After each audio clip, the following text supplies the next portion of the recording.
In this class of business environment and ethical practices, we'll be talking about fiscal policy.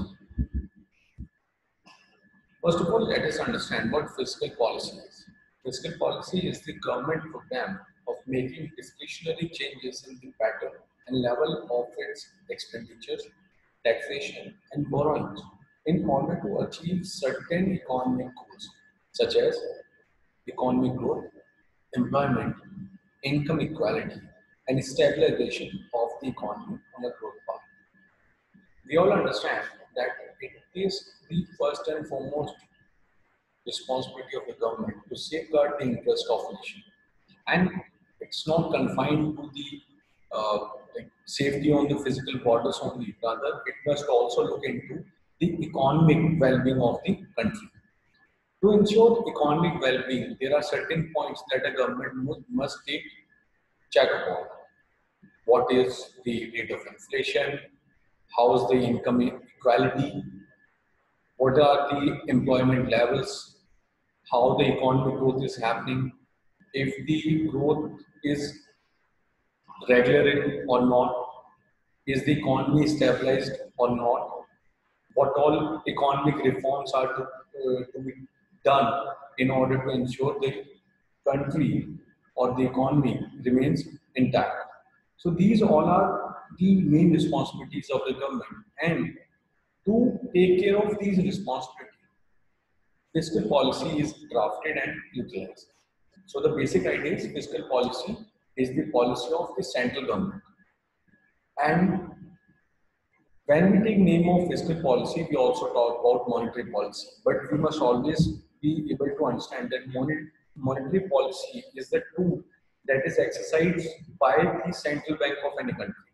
On the other hand, fiscal policy is the concern area of the central government.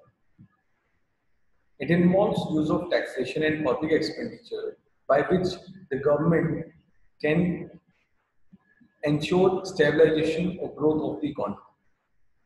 It is the sister strategy to the monetary policy, as I said, through which a central bank influences a nation's money supply.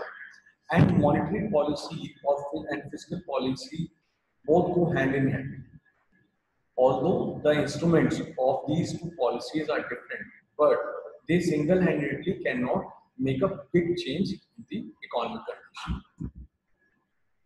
Objectives of fiscal policy: first, to maintain and achieve full employment. Although it is like a vision which is not easy or easy to achieve, or we can say it is almost next to impossible. But this is the vision, this is the prime objective wherein the fiscal policy aims at. Second is to stabilize the price level. Although the market supply and demand forces tend to decide the price level, the general price level in the economy, but still it has to be,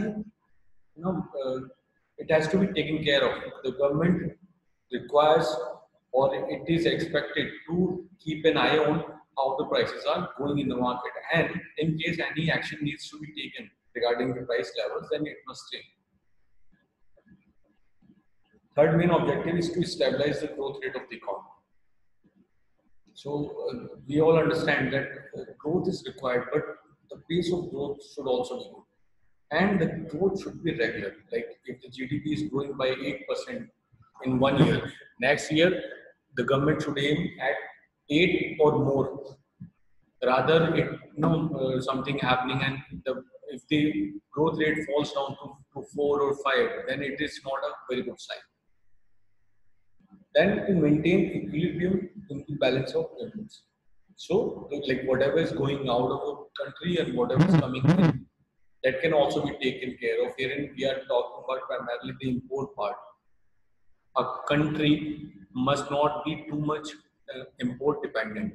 So that also can be taken care of with the help of fiscal policy. And last but not least is to promote the economic development of underdeveloped countries. Although it is quite applicable in case of developing and developed countries also, but since underdeveloped nations are more of like they require it more. instruments, what are the main things that a country or a government can do in terms of the fiscal policy are first budgetary policy, like budget allocation, as in what amount of money will be invested where. Like we see every year, government presents its budget. So that is the idea, to ensure that the right amount of money is going to the right place.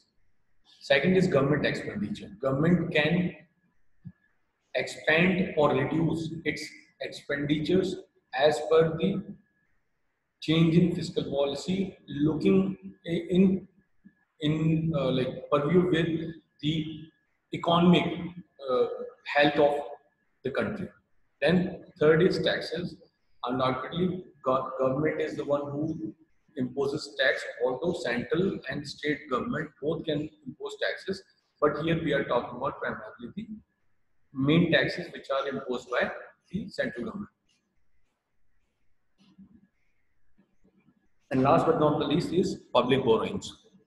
Like government can also take money from the public or other institutions and can help the economy to grow.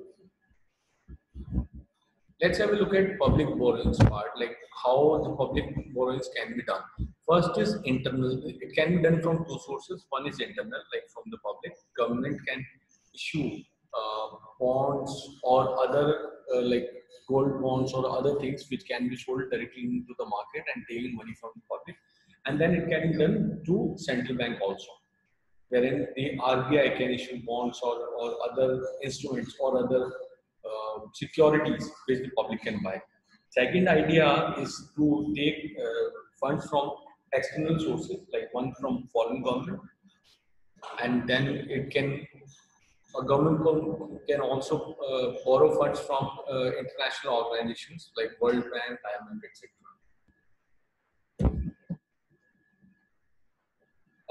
These are the target variables, like private disposable income.